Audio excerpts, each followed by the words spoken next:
если этот паф начать смешивать с газом, который находится здесь, будет получаться пена.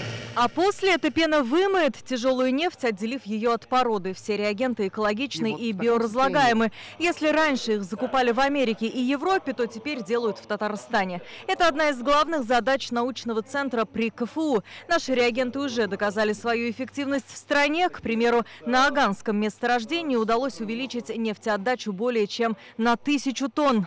Сегодня получили ряд реагентов на основе отечественного сырья, которые по своей эффективности не уступают ведущим зарубежным производителям, европейским.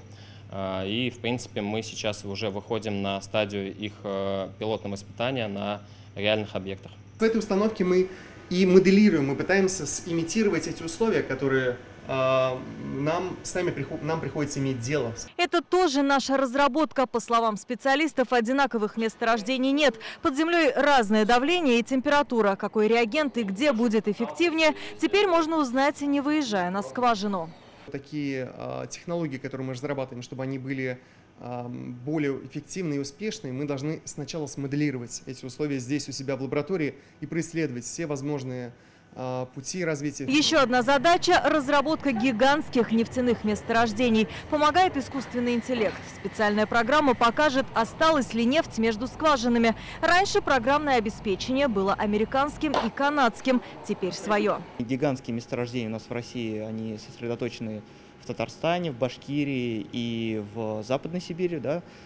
Вот. И на данный момент у нас уже есть партнерство по региону Башкортостана. Оборудование здесь тоже российское. К примеру, этот криостат сделан в Томске. Здесь измеряют параметры нефти. Эти насосы тюменские, они создают высокое давление. А вот эта уникальная разработка полностью собрана в Казани. К примеру, в этой трубе проводят исследования в условиях высокого давления и высоких температур. Газ, заключенный в каркас из молекул воды. Здесь же решают проблему хранения и транспортировки газа. Из сжиженного он превращается в твердый. Это не лед, а гидрат, который состоит из молекул воды и газа. В таком виде его проще доставлять в труднодоступные населенные пункты. Это, конечно, импортозамещение, потому что многие технологии нам сейчас просто перекрывают. Все, что у нас не бывает, делает нас сильнее, да? Всегда так говорят. То есть это вот некий вызов, который мы решаем сегодня. И этот вызов, конечно, он позитивный получается, да, то есть для нас, скажем, для разработчиков, для науки, то есть мы разрабатываем какие-то новые вещества, значит, находим, значит, препродукты, из которых мы должны это разработать, смотрим, где их можно взять. Научный центр создан 2 года назад по национальному проекту «Наука и университеты». Здесь работает 600 сотрудников. В этом году на развитие центра было выделено порядка 300 миллионов рублей.